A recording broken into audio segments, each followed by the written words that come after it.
Let's go! Welcome to the official Guns Up Nation podcast, the premier voice for the fearless fans of Raiderland. He breaks. Oh, he scores! Red Raider, unbelievable! The Scarlet and Black are back at the Final Four Club, and they hail from Lubbock, Texas. Let's meet today's hosts. Hey, how's it going, everybody? Welcome into another installment of the Guns Up Nation podcast. I'm RC Maxfield alongside Tobias Bass down in H-Town. Tobias, how's it going, man? Doing well, man. No weather report, good weather. My family's in town, so it's always good when family's here. There you go. Staying safe with the fam too, I presume. Yeah, before we get the podcast started, though, we got to thank our friends over at Two Docs. Be sure to go check out Two Docs over on 502 Texas Avenue in downtown Lubbock. You can get free shipping right now on $49 or more orders when you use the promo code GUNSUP on their website, twodocsbrewing.com. Again, use the promo code GUNSUP, all capital, and you will get free shipping on orders of over $49. They got great beer, live music, great food trucks if you're able to go out there. If not, head over to their website, twodocsbrewing.com. Use the promo code GUNSUP on any order over $49, and you will get free shipping. And tell them your friends at Guns Up Nation sent you to buy. So let's get into the headlines right now for Texas Tech. I didn't drop this one on you. I know that well, at least I was at this. You know what? I think both of us were at this game. But do you know what today is in terms of anniversary for Texas Tech football? The 4-year anniversary. What is it?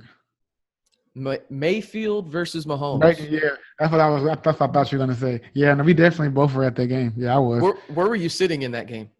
We were in the student section. Yeah. Well, where? Like how deep? Were you far back?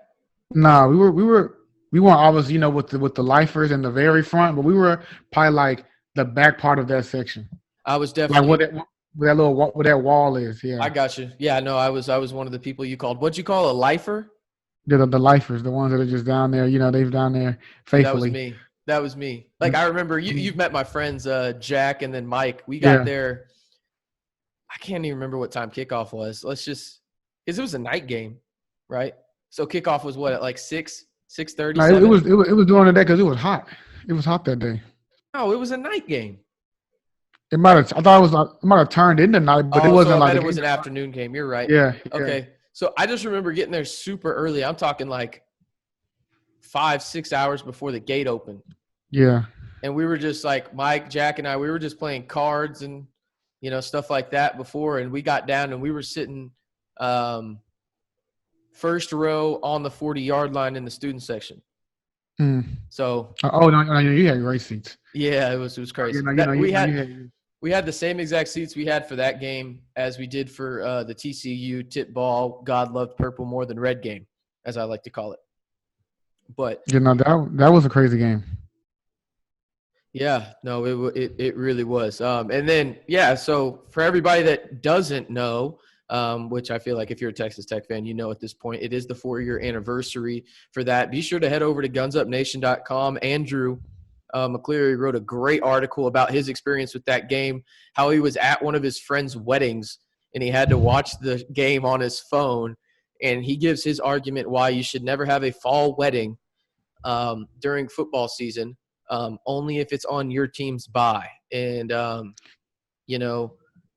it's one of those things where how much of a friend are they, Tobias? Do you want to skip the football game if it's a big game, or do you have to go to this wedding because, a wedding is great. It's just for that moment, and the marriage is eternal, But that football game, you'll never get to watch it live again. There's only one opportunity.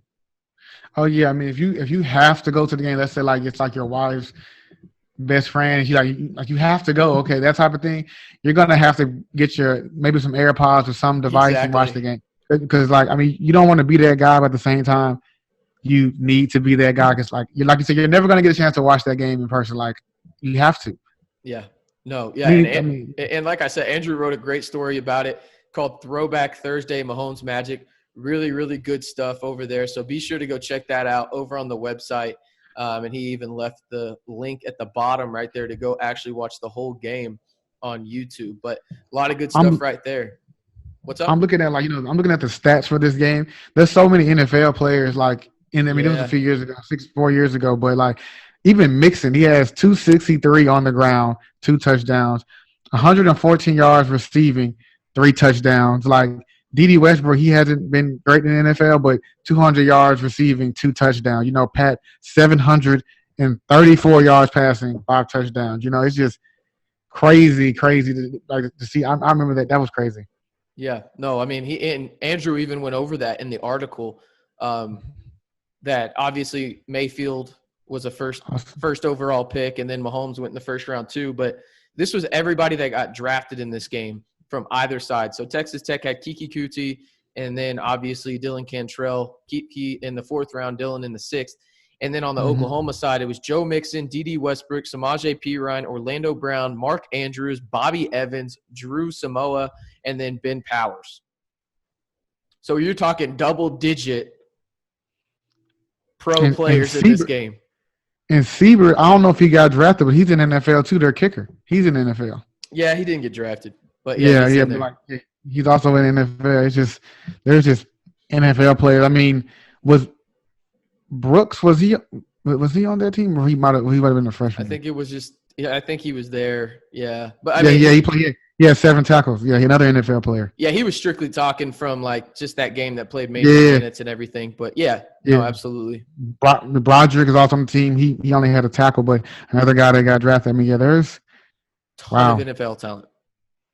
A ton of NFL talent. But on today's podcast, we're going to talk about Texas Tech football and how they're welcoming the Mountaineers, who are bringing in one of the best defenses in the country, to the 806 on Saturday. We're going to talk about Texas Tech soccer and their continued struggles. A little bit about Texas Tech volleyball, as they're set to invade Austin this weekend and take on the number 1 team in the country.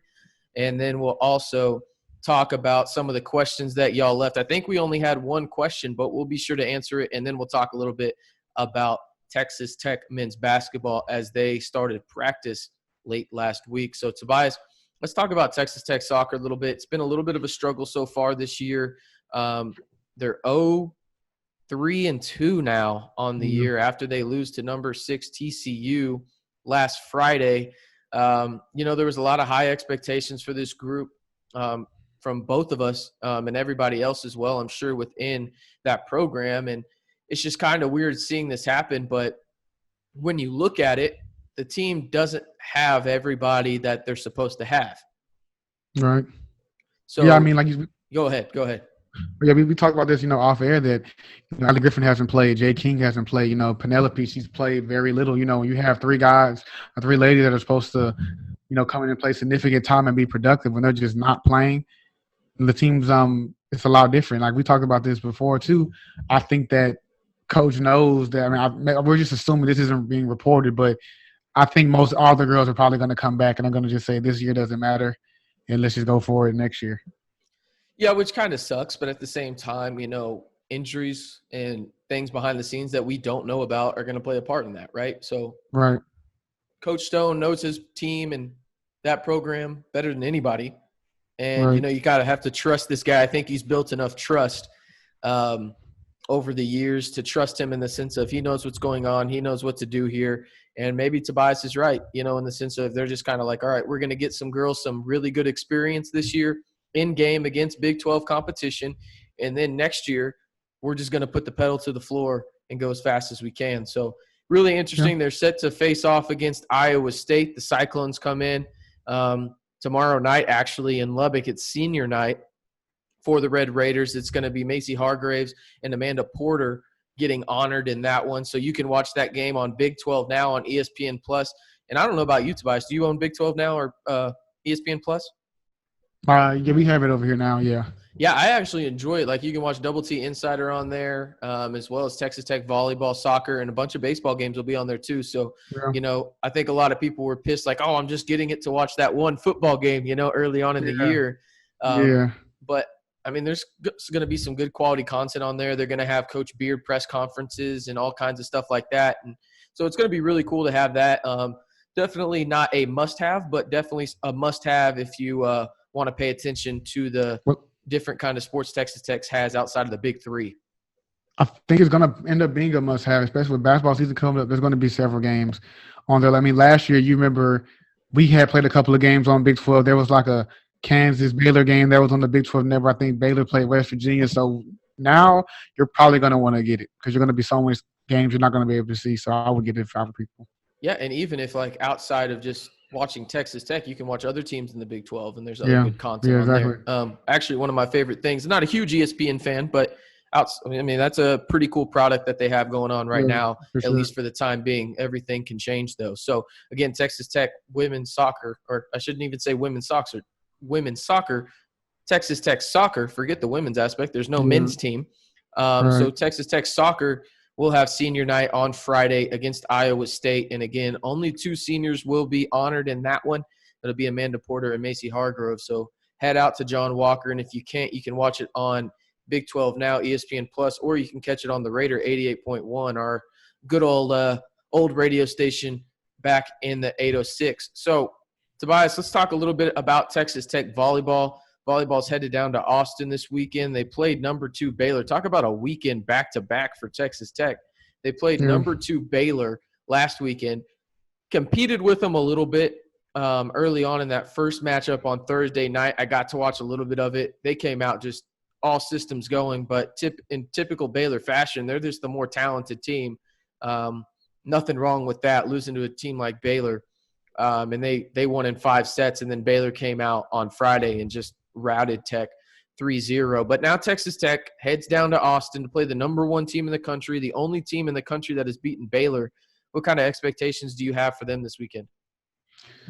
I mean, this is going to be another, game for them to get the young girls some experience. Like you said, they're playing the best team in the country. I don't think people are going to have Tech favorite, but this will be a good game for them, get some big-time experience underneath their belt. This team has been hot and cold. Maybe, they're obviously going to go in there and compete to win, but, you want to see something positive from them. They're good, but they're still beautiful. Maybe you can try to win a set in there. Maybe you can at least push the games to extend longer than people expect, and that'll be a good thing, I think, for Coach. Yeah, no, I think we both agreed Coach Tony Greystone has this program going in the right direction. It's just, when is that snowball effect going to happen? And it's slowly happening because, I mean, shoot, when I first started covering Texas Tech volleyball, I promise you they were not competing and going 5 sets against Baylor. They just weren't. They were getting housed every time, whether that was Kansas, Texas, or Baylor, the perennial powers in volleyball in the Big 12. They were getting housed by them, and now they're competing. So that's a great sign to see. I mean, the talent level across the board for Texas Tech is just getting better, whether it's Emerson Solano at the libero, Allison Blouse, Samantha Sanders, both of them are transfers, and Blouse and Sanders. Then you have Brooke Canis, Caitlin Dugan, Alex Kirby. I mean, there's a load of talent on this team. And the great part for them is if they all want to come back, they can come back next year. So this is just a building experience. Now everybody in the Big 12 still has that as well. But Texas Tech has been one of those teams that's, stayed in that 5 to 7 range of the Big 12, which isn't great by any stretch of the imagination. And obviously Coach wants to be better, but it's just a matter of time before they kick that door down and they are in that top 4. Hopefully this year is that building step that allows them to kick down that door in 2021. But we'll see. Still a lot of great stuff to watch, and you can watch them tonight as well on Big 12 Now, ESPN Plus, so you can watch both of them in terms of Texas Tech soccer and Texas Tech volleyball this weekend on Big 12 Now. So just another reason to get that product. Tobias, real quick, one more time, we got to thank our buddies over at Two Docs for today's show. Great beer, live music, great food trucks. And I think the staff is probably one of my favorite aspects of it. JC and them do a great job of getting good staff out there that are respectful and always trying to be good to you and help you out. They're located on 502 Texas Avenue in downtown Lubbock. And right now you can go on twodocsbrewing.com and use the promo code GUNSUP. Again, on twodocsbrewing.com, use the code GUNSUP, and you'll get free shipping on your orders of $49 or more over on their website. Again, that promo code is GUNSUP, and it'll get you free shipping on orders of $49 or more. Go see our friends down at Two Docs, support a local business, and tell them that Guns Up Nation sent you. All right, Tobias, time to talk about Texas Tech football. They finally made the change. Last time you and I talked, they hadn't made that change yet at the quarterback position. But give me your initial thoughts on Henry Colombi now being QB1 for Texas Tech. I like it. I mean, Bowman, he's had games, where he played okay, but I think Colombi knows the system better. He's been around both coaches, longer than him. I think he knows the system better, and I think that he might not be as talented as Bowman, but he gets the system. He's going to make the right throws to the right people at the right time. So it's unfortunate for Bowman, but I think right now for what's going on, I think Columbia is the right choice. Yeah, I want to throw a conspiracy theory out there, and I put this in our Guns Up Nation group chat. I don't know if you saw it. I think it was literally yesterday. But like, what about if this is all just like a conspiracy theory type thing where it's like, what if they're starting Columbia to prevent Bowman from getting hit against this great West Virginia defense and to shut the fan base up and the media up about Columbia not playing enough? What about if they're doing that in the sense of like they're saving Bowman? Like, it's a conspiracy theory. Don't get me wrong. Like, I don't think that's what it is. But like that, I would be lying if I said that thought did not pop into my head. Like, I was like, I wonder if they're doing it like just to like shut people up, because this is an awful matchup for your first start as a Red Raider. Like, just real quick, definitely. like before you get started, like I tweeted this out the other day, actually just yesterday. West Virginia will bring the best defense in the country to the 806 on Saturday. West Virginia allows just over 240 yards of total offense per game, while also allowing only 4.05 yards per play, which ranks number 1 in the country. Not to mention, they're 11th in scoring defense, only allowing opponents to score 18.8 points per game. And then they have a third down conversion rate on defense that ranks top 5 in the country, where they only allow opponents to convert on third down 25.9% of the time. And if you remember, in Ames, Tobias, Texas Tech was 0 for 10 on third down. And then one more thing, West Virginia also ranks 4th in the country in sacks per game with 4, and 8th in the country in tackles for loss per game with 9.3. And they also have a guy that could also be drafted in the first round on their defensive line in Stills. There's 2 Stills, and both of them are elite, but one's just better than the other. But Tobias, you hear those stats. What does Texas Tech have to do to make sure that they can limit that ferocious, so far anyway, Mountaineers defense from making a true impact on this game? Well, first, who would have thought that a a Big 12 team would have the best defense? Like, you see all the SEC teams, they're like struggling. That Neil Brown effect, man. It's that Neil Brown effect. It's crazy. Like, who would have thought that? But I think what Tech has to do is one, no turnovers. I mean, Columbia, he knows the offense. I think he's gonna have to be very poised. Like you said, they do get after the quarterback.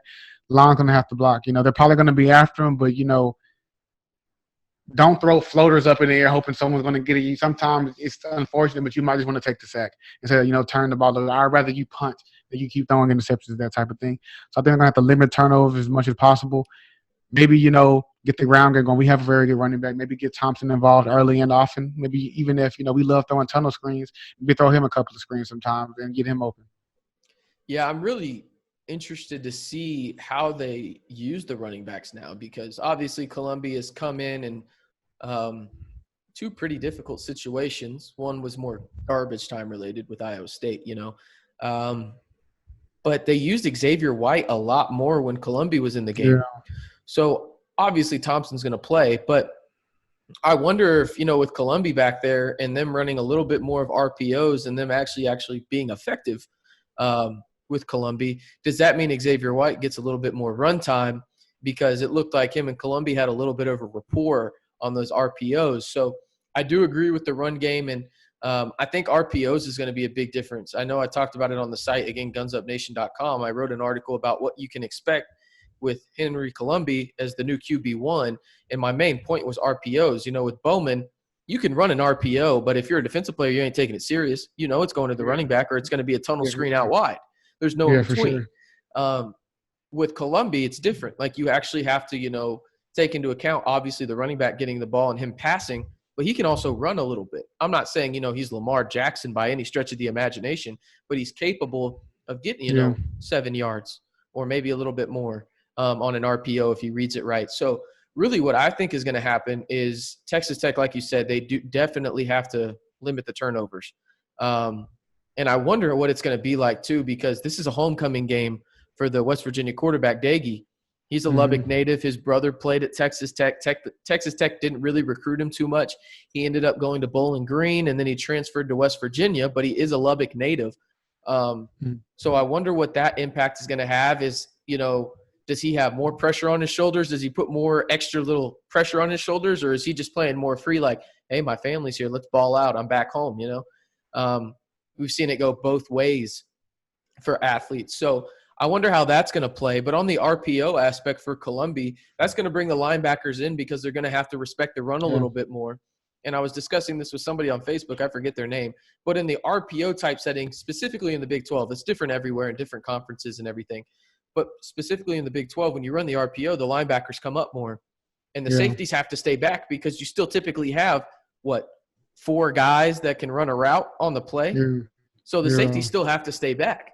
So that allows you to have the middle of the field open. I think that's where Texas Tech really has to capitalize in the middle of the field, because when you look at what Bowman was doing, he was throwing outside of the numbers a lot, whether that was a screen or just kind of throwing the ball up, to Erica Zakama, Vasher, whoever it is, outside. I think you're really going to have to use between the hashes and then between the numbers a lot more if you're Texas Tech, because I think that's going to be the space provided for you by the West Virginia defense. And another aspect is, I wonder, and I haven't heard anything, and if you have, Tobias, let me know. I haven't heard the status of Keyshawn Carter or Dalton Rigdon after the bye. Remember, Rigdon left the game with a concussion up in Ames, so I don't know if they're going to be available, but if they're not, that's a huge hit to the Texas Tech offense, especially in the middle of the field. Yeah, it is. I think that, if they're unfortunately not able to play, I think they need to use Vasher more in the middle of the field. I know we like to throw him, deep fades and flies down the field, but he's a big receiver. He can, he can jump in the middle of the field and go catch some of those passes. I think that we need to not take away, but let him more run some deep posts or, things across the middle of the field, because he's a big, big receiver. And if you see him come, if the safety sees him come across his face, they're going to want to come up. And that's where I think you can sneak easy behind him or get creative with the offensive plays that we run. I know we said we've been waiting on this, but coach is supposed to be an offensive mastermind, Yost. I'm still waiting for these offensive masterminds. I'm not going to say he's going to be McVay or, some of these professional coaches, but damn, I want to see some crazy. We have good weapons. There should be some misdirection. Let Vasher come across the middle of the field and sneak easy behind him. Some things that we should see differently. Yeah, no, absolutely. And I don't know, maybe an offensive mastermind like that guy out in Arizona. Who knows? Yeah, for sure. But looking at the West Virginia offensive side of the ball, obviously their defense is number 1 in the country. I mean, there's not much else you can say other than when you put that number 1 next to a unit, good things happen usually for that team. Yeah. But you look at their offense, they're led by their running back, Leedy Brown, absolute star at the position, has 515 yards on 81 attempts. He ranks 5th in the country in total yards, and he ran for 230 yards and 2 TDs against Kansas. He will definitely be a big-time factor in this game, and I wonder if they're just going to try and make the Lubbock kid beat him, because I wonder if Patterson will just, instead of making Brown beat you, will he just allow Daggy to try and, manipulate the secondary and just try to have this guy beat him? Yeah, I mean, with Leedy Brown, though, Tech, we usually struggle with, running backs that can catch as well. He has 2 receiving touchdowns on the year as well. I think he has 12 catches, but they're probably going to try to, see if they can use him like the receiver from Deuce from Kansas State. Just keep giving the ball. We have issues with tackling in the open field, and I think this could be a game where Leedy Brown, he gets an open field, he makes a couple of guys miss, so you could see long touchdown runs or reception from him. But I think, you're going to probably have to put someone on him at all time and make the guy beat you. But they're going to give it to Leedy Brown early and often. I think so. Yeah, no, and you look at their wide receiving core right now. You have sophomore Winston Wright, Bryce Ford-Wheaton, and Sam James. Wright is leading the way right now in targets from Daggy, and he also has 234 yards on 19 receptions. James has 18 receptions, and Ford-Wheaton has 13. So they really spread the ball around. And if you remember, they lost virtually every starting wide receiver they had last year. Yeah. So, really, when you look at them now, it's young at that position. But the position that kind of scares me when it comes to the Mountaineers, and we saw it up in Ames, is that tight end position just gives Texas Tech problems. And the Mountaineers, they underutilize their tight ends a bit, like Clint said in the article on gunsupnation.com in our opposition report. But they all have 9 receptions, so you have to be aware of them. And Texas Tech has proven that, at least against, Kansas State and Iowa State, that the tight end gives them issues a little bit. Yeah, no, definitely. I mean, it's that middle of the field seemingly like right there. That's usually where you see quarterbacks. They take off from right there as well. So that area needs to be, I think, Mayweather. Someone's going to have to spot Leedy Brown, but someone's also going to have to be on those tight ends as well, because people see the tape, they see what Tech struggles with, and they're going to try to abuse it. But I think the biggest thing for us is just tackling. We say this every week, but you can't let him get in the middle of the field. Everyone's spread out. You miss a tackle. You miss a tackle, he's going to get 15 extra yards, if not more. You're going to have to tackle these guys as soon as they catch the ball. Maybe don't go up high every time, maybe get them in the knees to bring them down to the ground, that type of thing.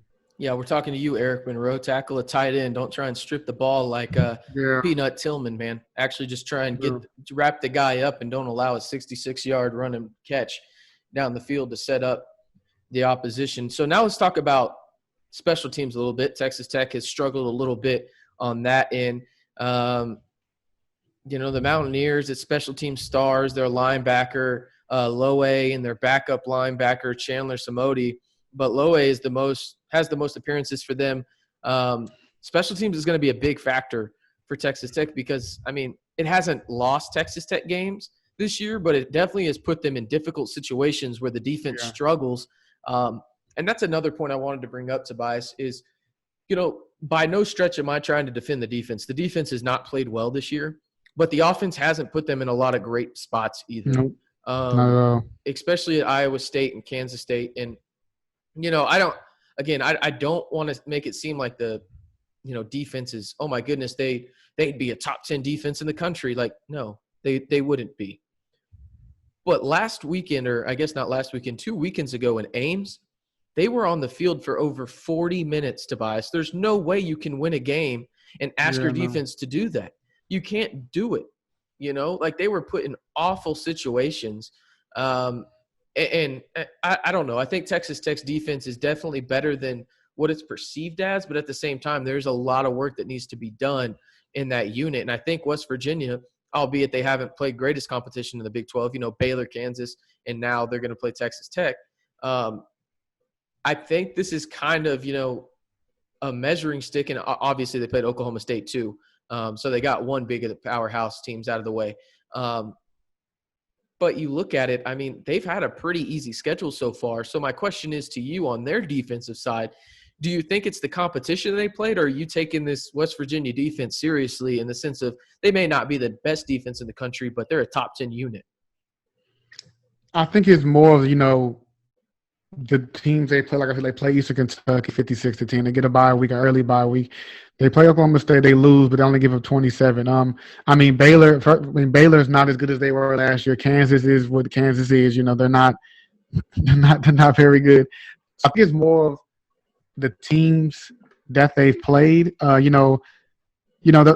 with their last 4 weeks of the season, they play at Texas, TCU, Oklahoma, at Iowa State. We'll see if they're still a number one defense or how good this number one defense per se looks when they get there. But if I was Tech, I wouldn't be scared. You're going to respect them, but I don't think they're the best defense in the country, and I think it's just a product of who they played. I would be scared of Stills in the middle, though. That's a matchup to watch right there. Yeah. That's actually the matchup to watch for me in the whole entire game. Is Stills their defensive tackle? Technically it's two, the Stills brothers, I should say. Yeah. They are absolutely ridiculous. Darius Stills, preseason all Big 12 first-teamer, pretty quiet thus far, only posting 13 tackles with 0 sacks, but at the same time, he's wreaking so much havoc in terms of getting double teams and everything that I'm going to butcher this guy's name, but he's a true freshman from Ottawa, Canada. Masidor has 15 tackles and 4 sacks for them. It's one of those things where it's like the Aaron Donald effect almost. I'm not comparing Stills to Aaron Donald by any stretch of the imagination. Like, he's going to make his impact, but the guys around him are really going to benefit from it. And that's the matchup that I'm watching. So Stills usually lines up, obviously at the defensive tackle spot. I wonder if he lines up on the right side. If so, that Jack Anderson and Stills matchup, that's going to be fun. But if you're obviously the Mountaineers, you want to get an advantage. I don't know why you wouldn't put Stills on the left side of the line against two guys that haven't had as much experience as Anderson and Berger. And then you could probably get more penetration that way. It's just going to be really interesting. That's the big thing for me in this whole game is the defensive line for the Mountaineers against the offensive line of Texas Tech, who have yet to surrender a sack this year. A lot of people are talking about the Texas Tech offensive line being bad, and to a degree, I would agree. But at the same time, they have kept the quarterback upright. And maybe that's because they're running so many screenplays and the defensive line didn't have a chance to get to the quarterback. But like that's the matchup I'm watching is the defensive line for West Virginia against the offensive line for Texas Tech. What's the matchup you're watching in this game, Tobias? I mean, that's a good one. I would probably pick the same thing. You look at the Texas game, they might not have sacked Bowman, but they were definitely getting after him. And he was very, very uncomfortable. Columbia has probably more mobility, so maybe he can get outside the pocket and make some throws. But like you said, the line, they haven't given up sacks, but they have been shown to give up pressure. And I think that also goes to, quarterbacks getting the ball out quickly. But, if they're going to start throwing the ball in the middle of the field and, wide receivers aren't getting open, you could see a couple of sacks. And they do have a very good defensive line. The biggest thing for me is just, are they going to be able to get pressure without blitzing? Because if they can get pressure without blitzing, it's going to be tough for Columbia because you have those two good defensive ends, like you said. They're going to be able to get Bowman with just sending 4. It's going to be a long game because they can just sit back there and just cover, our good receivers. Yeah. Speaking of receivers right now, we got a question from good old Ryan, part of the Guns Up Nation crew. He asked a question on Twitter at AV Coach Smith. In years past, the offense went through a wide receiver from Hicks to Crabtree to Ward to Marquez to Wesley, etc. Why is the 2020 offense struggling to find their guy, and are they trying too hard to spread the ball around? Well, I don't know if I should be harsh, Tobias, or should I just be like, I'm going to be harsh. I don't give a damn. It's because of Yost, first and foremost. You can't have a dominant wide receiver when your go-to pass, and at least in the first 4 weeks, is a screen, right? Like there's only so much you can do. And also, I do think it is a product of passing the ball around too more. I seriously wonder, and call me on my crap, Tobias, if you disagree. I seriously wonder how Yost and Wells view Vasher. Because in my opinion, if he's the guy that you're talking about and like you hear his quotes, obviously Vasher's had those issues off the field with school and everything. But when you hear the coaching staff talk about Vasher, I wouldn't say rave about him, but they do talk him up, right? Yeah. Like, why the hell are you not passing him the ball more? Like, why are you not trying to get him the ball in space? Same thing goes with Eric Uzakama. Like, you have guys on this roster that are really, really good. I think this arguably is the best wide receiving core Tech has had in 5+ years. 5+ years easily. Like, but I get you want to spread the ball around, but at the same time, you have 3 potential guys, in my opinion, that could be the go-to guy. Like, hey, let's say it's 3rd and 6. We know where the hell this ball's going. They have to beat us, but we're not going to beat ourselves because we know where the hell this ball's going, whether that's Keyshawn, Eric, or TJ. But you have to get the ball to playmakers in space, and they're just not doing it because they just want to run wide receiver screens all damn day. Like, think about it. There's 7, 8, passes that you can kind of already throw out. Like, Columbia's going to throw them all 35, 40 times. Okay, 8 to 10 of those, you already know what the play's going to look like. We already know. So really 30 of his other attempts, he's looking for other guys. But Vasher, even when we had Wesley, they were moving Wesley around. He was moving all across the field. He was running all different types of routes. I don't understand why we can't do that with Vasher because, he's really only going to probably even see a double team when we're on in the red zone. Anywhere else, you're not going to see that. You're not going to see that happen because you have other receivers you can throw to. You have a track star and Keyshawn Carter on the other side of the field. So you're going to have to respect the deep ball when he's on the field. So he's getting single covered for the most part, unless there's a corner on these teams that we're facing that's 6'3" or taller, which I don't think we faced yet. He needs to be coming across the field running slants, drags, pull. His route tree needs to be impeccable. He needs to be running every type of route imaginable. And the thing is, he can catch. He's a big receiver. I don't know why they're not using him more. He runs routes pretty. He's not the best route runner, but he definitely can run the different types of routes and get open. Hell, at the worst case scenario, he can just post up in the middle of the field and throw it to them. They're not gonna out jump him for it. So I think that they need to use him more. But I agree with your point, though. It's definitely Yost. Maybe it's when we start to label people, these young or not young, but offensive mastermind, because we're just so used to seeing it in other teams. I want to strip that title. I'm not seeing is basic to me. It's very, very basic. I'm not seeing an offensive mastermind, these creative plays that are getting people over. Like, I'm just seeing a basic, normal Texas Tech offense with a bunch of annoying tunnel screens. I don't even think it's a normal, basic Texas Tech offense. Like, the Texas Tech offense is more creative than this in years past. Yeah, for sure, yeah. But, like, it is super basic. Like you said, at least 8 times a game you can throw those out because they're going to be screens to the running back and they're going to be screens to a wide receiver. Like, that. So, I mean, for me, and to answer Ryan's question, I think it's just because, first of all, Yost, on why they haven't had a dominant wide receiver this year, even though they have 3, in my opinion, that could easily be dominant. It's Yost, and then they're trying to spread the ball around too much too. But at the same time, like, I'm not even mad about them spreading the ball too much because I do think they have a really good wide receiving core this year. The fact of the matter is Yost has to. And I mean, he has to use the middle of the field. And I don't know if, like, something happened to him in his life where he just, like, says F going in between the numbers. Like, I don't know what happened to him. But, like, why the hell are you not using Eric Uzakama, who is 6'3", built like a Greek god, the prototypical – he's built like Justin Jefferson, and you're just using him as a freaking decoy on the outside and run protection, and then you just so happen to throw it to him, late in the game where it doesn't matter anymore. TJ Vasher, built like a freaking praying mantis out there. He's 6'6", but he's got go-go gadget arms, and you just refuse to throw anything other than a fade, like you're saying, and then you had a track star, then you have Dalton Rigdon, you have Polk. Like, these guys can be used in the middle of the field, but you're trying to create space on the outside when that's going to hinder it, because what happens when you're on the outside, Tobias? Outside of the numbers, there's a barrier. Yeah. That's another defender. Like, it's another defender. So really, when it's one-on-one on the outside, right, it's really 2-on-1 because the corner in Vasher, there's the corner and the sideline, and it's up against Vasher.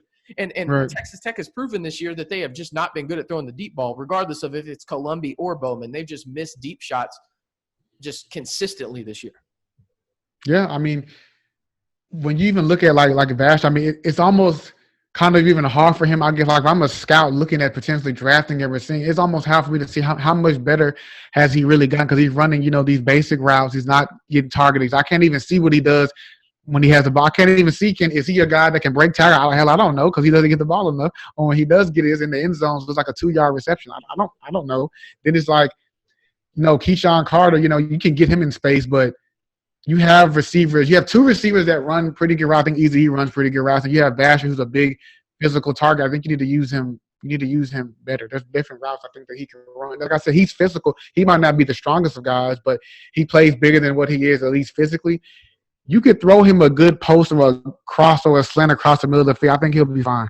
Like I said, maybe he doesn't like the middle of the field. Yost doesn't like it. I don't know. I don't know what the hell happened to him in his life. Like, did something traumatic happen to him in the middle of the field? And last time I checked, when you have big receivers like that, I thought they were supposed to go across the middle of the field. If you see any, I'm not trying to compare him to. You mean a tight end? Like a tight end? Like I thought when you have big guys like that, I mean, you look at it from pros to college. Mike Evans, Julio Jones, Devontae Adams. They run a lot of their routes. Kenny Golladay, they run a lot of their routes across the middle of the field. Like I said, maybe I don't know. Maybe, like you said, Yo doesn't like the middle of the field. But I thought that's where big receivers usually like to go. But, because you put a safety on Vash, he's probably going to get stiff arm to the ground. Probably, he's definitely not out jumping him, so I don't see what the issue is. Yeah, a lot of it's got to change this weekend, because I'll tell you this right now.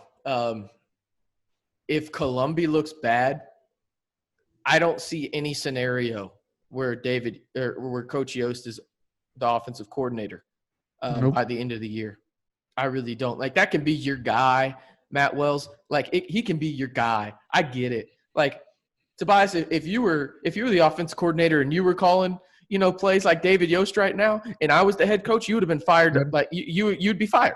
Like, I'm sorry. That's just how it works. Like you said, you're supposed to be an offensive guru, and this is a package that, like, you run when you have in Madden, right?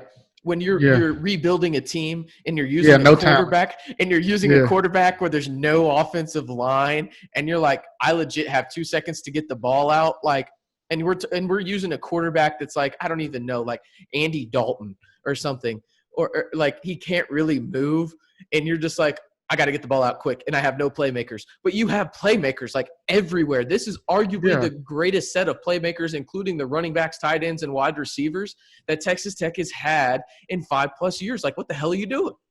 I mean, even like Cliff, he thinks differently offensively, but he made Nick Shimon look good. And they went to a bowl game. Yeah. He didn't have nowhere near the offensive talent that he has now. So I'm saying if he can make Nick Shimon, they can call some creative plays. Cliff thinks differently than I'm not trying to compare the two, but I know for a fact Alan Bowman has a better arm than them. I know that. We know this. The team knows this. He has a better arm than them. So you can't make creative play calls, get into your talented receivers. Like, he has to go.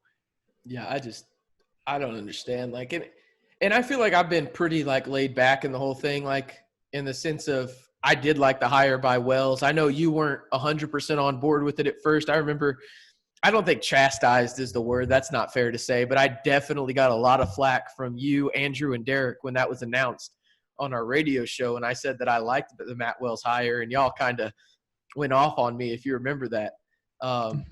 But for me, like, I don't mind the Matt Wells hire. The hire that just bothers the hell out of me right now is Yost. Like, and I get it's a package deal, but damn, like, what is going on?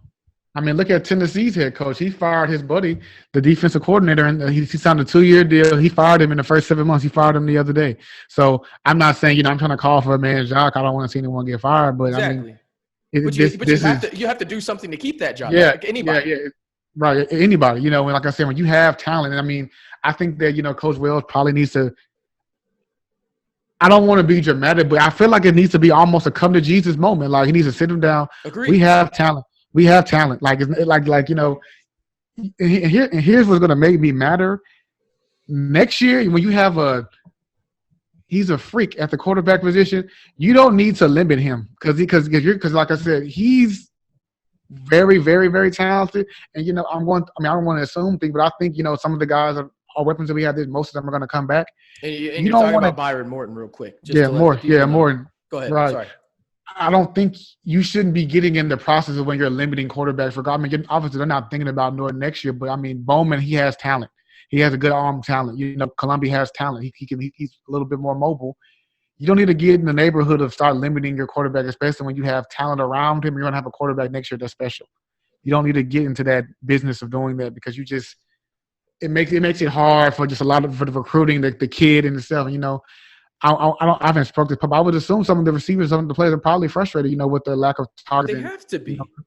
With creativity. I mean, Easy, they called him Hollywood in high school for a reason. Like that was his nickname. You know what he brings to the table. Yeah, for me, it's when I talk about Yost, I think the most frustrating aspect of the whole ordeal with him is that a good coach adapts to his players, right? You put your players in a good position to succeed. Everybody knows that. Like, for example, especially in this kind of situation where you inherited Bowman, right? Bowman was not your recruit. Right.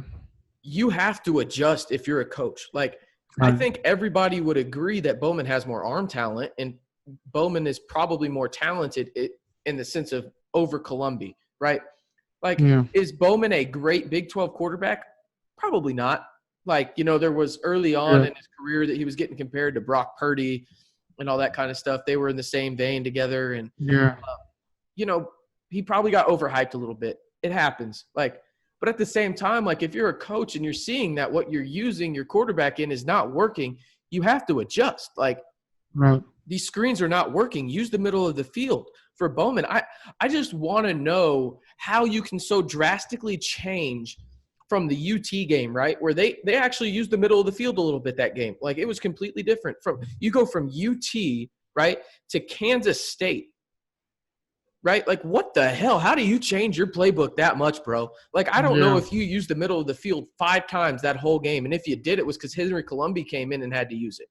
Like, that's the thing that just bothers me is how is he not adjusting and seeing this in terms of I have all this talent and I'm not putting it in the proper situation. There's some self-reflection, like a come to Jesus moment, like you said. You have to look at the man in the mirror eventually and be like, all right, I'm the problem here.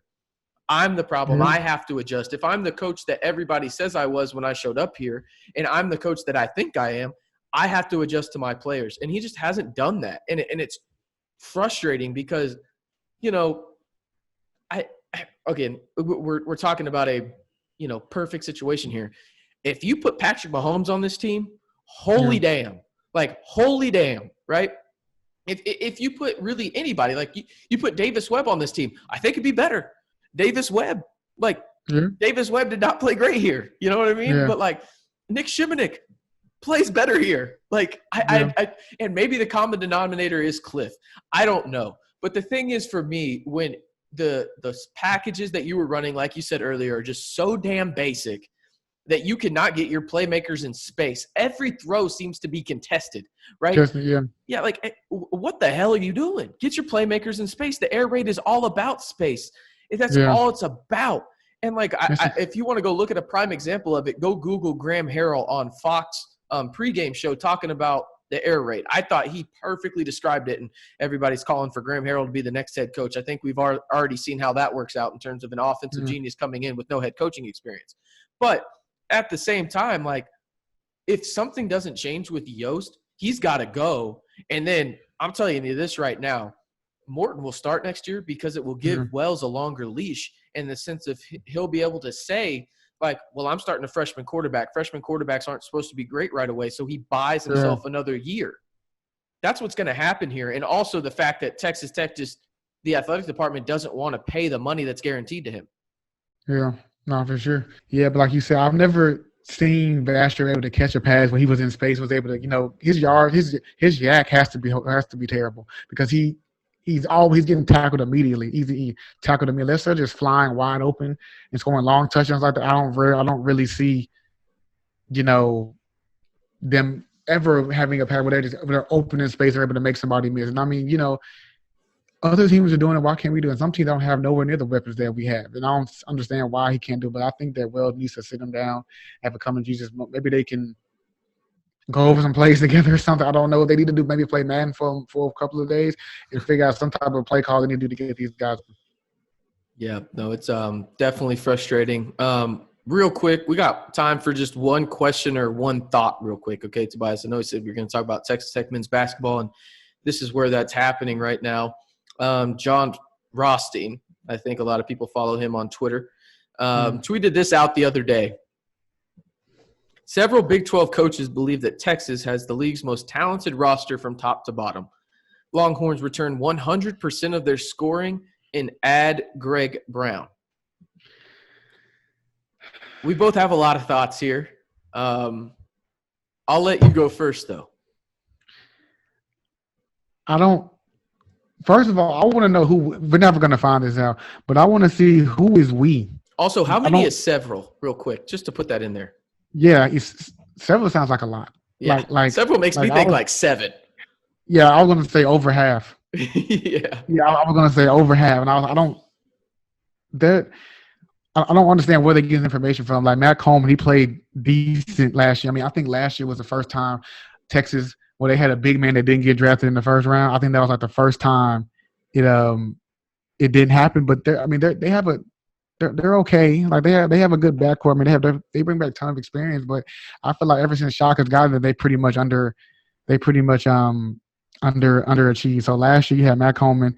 He was 12 points, 3 assists, 3 rebounds. Andrew Jones, he was coming back from he had a disease or a sickness that he came up. He had 11 points. Irving, Texas.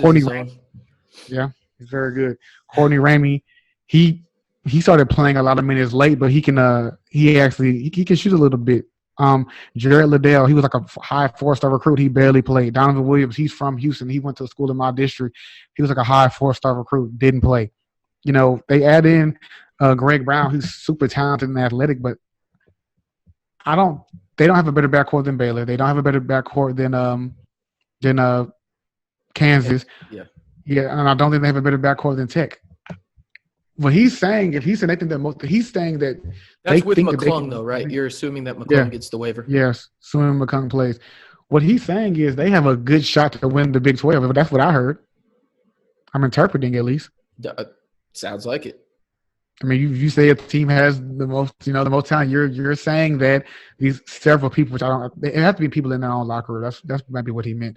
But I'm not seeing this Matt Combs. He didn't light the world on fire last year. He was average.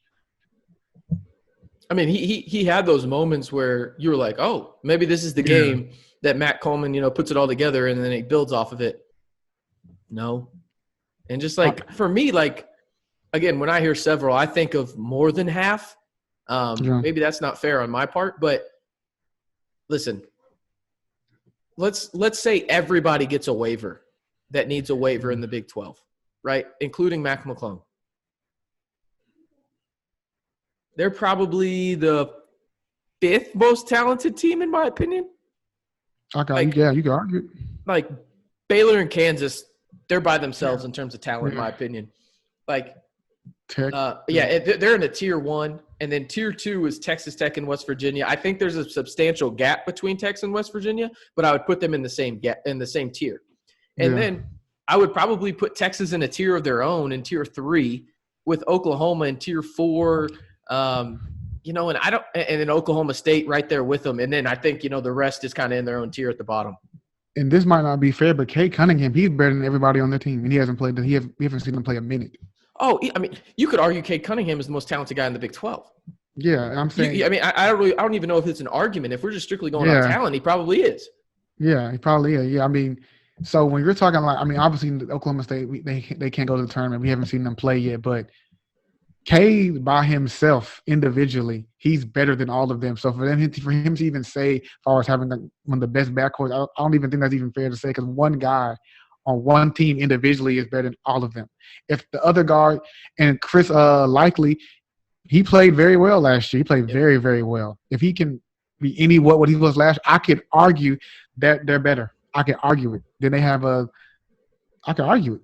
Yeah. No, and we'll talk more about basketball and give our bold predictions and everything for the Big 12 and just how we see the conference going out. But, that was just a blasphemous tweet. I was just like, my goodness. And like you said, we'll never know who these quote-unquote several Big 12 coaches are. But, my goodness, that was awful. When I read it, I was just like, they have to be all assistant coaches of Texas Tech and whatnot, you know what I mean? Or not Texas Tech, but Texas. I was just like, my goodness, what are you talking about? Like, Baylor literally brought back everybody except for one guy. Kansas, they don't rebuild, they reload. Everybody knows that. Texas Tech did the same thing. Like, was Texas Tech what they expected to be last year? Absolutely not. But at the same time, they lost a guy that, come to find out, was going to play a lot more than we thought he was, in Tyreek Smith all year, and that really hurt their depth at the front court position. You look at West Virginia, they didn't really lose anybody. Nope. And then obviously Texas didn't lose anybody either, but at the same time, Texas was struggling to make the tournament. And then you already mentioned Oklahoma State, and then I think Oklahoma is a solid team as well. I think there's a drastic drop-off after that, the Iowa States and Kansas States of the conference and stuff like that. But for me, most talented team, and another aspect, what does that even mean? What does that mean? Because I don't understand. Everybody has a different interpretation of everything. You know what I mean? Yeah. Everybody has one. But what does that mean? Most talented team. And if I'm Shaka, I don't even want people even saying that to me, because he has to be on. If you're Shaka, you're like, oh God, please stop. I'm already on the hot seat enough. Don't do this to me now. Don't put higher expectations. Because let's say that becomes the narrative, and they're 15 games in, and they're a game over 500, even 2 games over 500. He's probably gone, because the narrative has been since the preseason. We have several coaches have said that we're one of the best teams and most talented teams in the Big 12. He's probably going to get let go. He has to. You have to get let go. It's one of those things where we thought for the past 2 years Shaka was going to be gone, and somehow he just hangs on by a thread. Give that man credit. I don't know what thread he's picking out of the threads, but he is holding on strong to that thread. But yeah, for me, again, there's tiers to this. I would put Texas in their own tier of talent. Don't get me wrong. They're in tier 3, but they're alone in tier 3. like for me, it's Baylor and Kansas, clear bets 2 teams in the Big 12, in my opinion. I think a lot of people would agree with that. I think Baylor and Kansas, if I haven't made my top 25 yet to start the season, but if I did, and this is me just like not looking at it, they'd probably both be top 5, top 7 teams, right? Probably. And then you look at it, Texas Tech, West Virginia, I would probably have them both as top 20 teams, probably even higher than that, maybe even top 15 teams. And then Texas, I mean, I might put them in the top 25. I might, but they would definitely receive votes. You know what I mean? Yeah, they receive votes. They receive them. Even Oklahoma State would receive a vote or two, probably just like, 1 or 2, and they would be ranked if you went all the way down like 39th or something like that. But like to put them in the same category as because when I hear the most talented team, that means they're automatically up there with Baylor and Kansas to me. Yeah. And that's just idiotic. They're not even in the ballpark. They're not even playing the same sport right now, in my opinion. Now, obviously, everything can change when you go out there and play the game. Like, I mean, shoot, we thought Texas Tech could win the Big 12 last year. That didn't work out really well. But, like, everything can change when they go play. But right now, to put them in the same ballpark as those 2 teams, like, don't even bring Texas Tech or West Virginia into it. You just talk strictly about Baylor and Kansas. That's idiotic, in my opinion. There's no excuse for it. Yeah, there's no excuse for it. I want to see who they what tournaments or things they get in, because I know I've been talking around. There's only one team. They wouldn't even tell me who it was. Well, there's one team in the Big 12. They have their schedule made. Everyone else is. Well, if you heard Chris Beard talk the other day, they said that Texas Tech's schedule, he predicted it would be out, and this was maybe last week, that Texas Tech, he thought their schedule would be out in a week to 10 days. So it might be Texas Tech. Yeah, it might be. Because you got to remember, Texas Tech, they're already in that tournament with Gonzaga, Houston, and who's the other name? Is it Cincinnati? Yeah, Cincy. Yeah. So, I mean, or is it Cincy or Auburn? I thought it was Auburn Cincinnati. now, right? It's Auburn now. Oh, did Cincy drop out and switch with Auburn? I think it's Auburn. I think that tournament now is Gonzaga, Auburn, Tech, and then I forgot the other team that I said, but not Cincy, but the other one. And Texas Tech will play them first. No. Texas Tech will play them first. I forgot who it was, though. But Auburn's in it, I think. I need to go double-check that. But, yeah, so, I mean, if Texas Tech has their lineup or their schedule already made, it could be them right now, if I'm being honest. Real quick, Tobias, what else do you think right now in terms of that right now? Like, obviously, Texas Tech, they have the Gonzaga game apparently on there. It could be Auburn and Gonzaga. I'm trying to find it right now. Houston's down there. Here it is. Auburn's non-conference schedule. It's Gonzaga and Auburn will play. That'll be their first game of the year. The winner of that game will play the winner of Texas Tech and Houston. So all 4 of those teams are going to be ranked. Those honestly, right now, if you ask me, like those could be all top 15 teams. Yeah.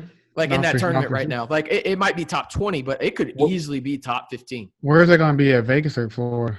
It's going to be in Orlando. Orlando, in Florida. Yeah, that's a good tournament. That's especially since you can only play so many non-conference games. That's a huge win for Texas Tech, because they were going to play Gonzaga already. But I mean, and then not to mention they get to go down to LSU. I mean, those are 3 good games for Texas Tech regardless, right there for just resume builders, because LSU is not going to be great. But, again, you have to go down to LSU. Yeah. It makes it a big factor. And I mean, in the LSU, they brought back, majority other than Trendon Watford. I think he might even came back. I think their whole team pretty much came back other than Skylar Mays. Yeah. I think everyone came back. But no, if you can go 2-0 in that tournament, I'm not trying to, force, but if you go 2-0 in that tournament, you're going to be you're top easily. Easily. Because Gonzaga's ranked 1, so they would automatically fall. And Auburn, and what I've seen, is ranked like 6 or 7. Houston, from what I've seen, has been ranked in that 15 to 18 range, and Texas Tech has been anywhere from 10 to 20. So, I mean, that's a resume-defining type deal right there for those teams. And have you seen what Baylor's trying to do? They're in another thing.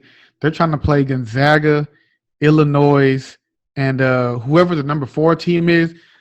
They're trying to play all of them. Dear God. The first 5 weeks of their first 5 games. Good Lord. They said they want all the smoke. They want all of it. They said they're trying to play all of it. Like, that's disrespectful to Smoke. Like, that's more than Smoke, man. Like, golly. Like, also, anybody else find it funny? Like, you know, there's all these, like, things out there saying, like, we're going to try and limit travel, right? Yeah. But Gonzaga's over here like, nah, bro, we're going anywhere and everywhere. You know? Yeah, they're going everywhere. Like, they're in Washington. They're going to Florida. They might go to Texas. They might go to New York. They don't give a damn. They're going anywhere and everywhere, bro. I mean, Baylor, they're going from Waco to Orlando up to Indiana to play Indiana. Then they're going to they're either taking a pit stop in New York to play somebody, or they're coming back in the Midwest like Asheville or someone to play someone. But yeah, Baylor, they're trying to play Gonzaga, Villanova, and Illinois. Villanova's ranked 3. They're going to play 1, 3, and 4. That's what Coach said they're trying to do. I mean, they're number 2. Yeah, they're number 2. So you're going to see they're going to play the preseason 3 best teams in the country. Well, they're playing that tournament, or like not the tournament, but that Showcase Classic. You know, the Dickie V thing. Yeah. They're literally playing all the teams. They're playing all of them. That's wild, man. Hey, shout out to Baylor though. That takes some stones, man. I'm down for it. Yeah, I mean, and think about it, their first game of the year. I think they're playing Gonzaga or Villanova. So you're gonna that Thanksgiving Day or the 25th, that they're gonna play one of those. So they're starting off the gate 1 versus 2 or 2 versus 3. I love it. Hey, you know, I don't typically like Baylor, but when they're doing stuff like this to give us quality entertainment, shout out to you guys, man. Like, let's roll with it. Yeah, I was listening to a podcast with Coach Scott Drew, and he said we want all the smoke. He said we're not ducking anybody. So the thing is, that can either go really well for them or really, really bad. Because if you start off 0-3, good Lord. But it's not bad, though. It's not bad. You lost to literally 1, 3, and 4, man. It's not going to hurt you. Yeah, no, it's not going to hurt you, but it's just like – because the thing is, how many times can you get your team up? You know what I mean? Okay, think about the Big 12 is its own animal. Big 12 is its own animal. We already know how tough the Big 12 is going to be this year. But your first 3 games are Gonzaga, Villanova, and Illinois. When they come back from that trip, I don't even know how are they even going to be? Because then you still have to go to Indiana and play them. Indiana's not bad. Well, this is my thing, and I think this goes for everybody. I think nobody will have a problem getting up this year because, especially a team like Baylor, because they brought virtually back everybody and they didn't have their chance at winning a national championship last year. Do I think they win it? Probably not, but they didn't even get their chance. They didn't even get a chance, yeah. So I think they're out, like Scott Drew was saying, like they want all the freaking smoke. And I think to a degree, Texas Tech is doing the same thing with this tournament down in Orlando, but Baylor's going to like the craziest degree in terms of we want 1, 3, and 4, like back to back to back. Let's get it. And you're gonna play. You're gonna come back home or come back to Big 12 play, then play Kansas Tech twice. You're gonna have to play West Virginia, Texas, the most talented team in the Big 12. Not to mention you got Oklahoma State, Oklahoma State, Texas, the most talented team in the Big 12 allegedly. So you're gonna be playing. You know, you're gonna play each of those. That's 10 games right there in your Big 12 schedule alone. You know, that's tough. That's 13 games right there where you're getting hit in the mouth left and right.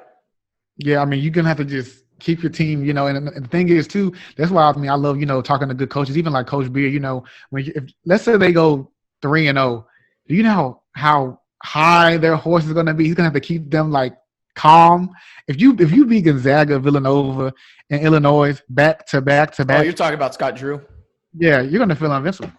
Oh. Like I would like you would be hard for me to not feel that way. Well, I mean, just think about it. Texas Tech is going to play Houston first. I don't think that date has been confirmed yet, but they play Houston first. Houston's the top 15 team. That's a hell of a win in its own right. And I think everybody would assume Gonzaga wins. So you get a chance to 15 and then 1. Yeah.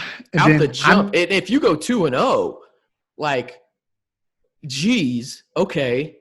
You know, I don't know what the rest of the non-conference looks like, but if you go 2-0 in that tournament, I'm assuming you're probably not playing a lot of major competition after that. It's probably regionalized. But damn, that's a hell of a start, right? Even if you go 1-1, I don't care. Like, let's say you beat Houston and you lose to Gonzaga by like 9-12. Like, good for you. Gonzaga's going to be my pick to win the national championship. I don't give a damn. That team is good. Like that team is good. I think that team is in a tier of its own right now. Like, Yeah. Like they're up there, like it's tier 1, and then there's like a tier 2, and it's Baylor, Illinois, Kansas, all those teams, Villanova. But I think Gonzaga is the clear-cut favorite to win this year. Yeah, and I want to see this Houston match because there's going to be some. You know how U of H fans they're annoying, but there's going to be some bad blood per se because you remember they had those secret scrimmages. They're not really secret because everyone knows about them. Oh, but yeah. U of H, they did come to Lubbock 2 years ago. We beat the hell out of them. Got blasted by 40 plus. Yeah, we beat the hell out of them. So, and that was the team. I think they beat Carolina that year. They beat them that year. So I think there's going to be potentially, some bad blood. Tech, Gonzaga's probably going to have some bad blood if we beat U of H and play Tech. We beat them to advance to the Final Four. So I'm so ready for college basketball. I feel like I'm just so ready for it. It's not too far away, just about a month away. We'll talk about it a lot more on the podcast moving forward. He's Tobias Bass. You can follow him at Tobias_Bass on Twitter. You can follow me at RCMB323, and I'm RC Maxwell. Tobias, you got one more thing or what? One more thing is I'm going to be in Dallas covering McDonald's All-American camp. So if you have any questions for me, Jalen Tyson, Tech's recruit, will be there. There's some other guys that Tech have offered to be there as well. So if you have any questions for me, I'll be down there probably trying to answer them as best as I can. I'm sure I'll have some video and things like that as well. Is Debo going to be there, Debo Coleman? Yeah, he's going to be there as well. We got to get that Debo Coleman interview, man. Yeah, he'll be there. I haven't seen there's also some younger guys too, like the 2022 class and 2023 class that Tech has offered, or I think they plan on offering, will also be there as well. There you go. Yeah, so Tobias is going to have all that content up on gunsupnation.com. He's going to hopefully get some interviews there, and then he'll write a little recap too from what I understand, to put it up on the website from that McDonald's All-American camp this weekend in Dallas. Right. So be on the lookout for that. And then if you want to follow him for all that good coverage, you can follow at Guns Up Nation, but more importantly, follow his Twitter at Tobias_Bass. And Guns Up Nation will be retweeting him all weekend long, especially when it comes to Tyson and Coleman and other potential Texas Tech targets. But that's going to do it for today. But before we end the podcast, got to thank Two Docs one more time. Go get some great beer from Two Docs. Listen to live music. Social distance accordingly. They got great food out there at 502 Texas Avenue in downtown Lubbock.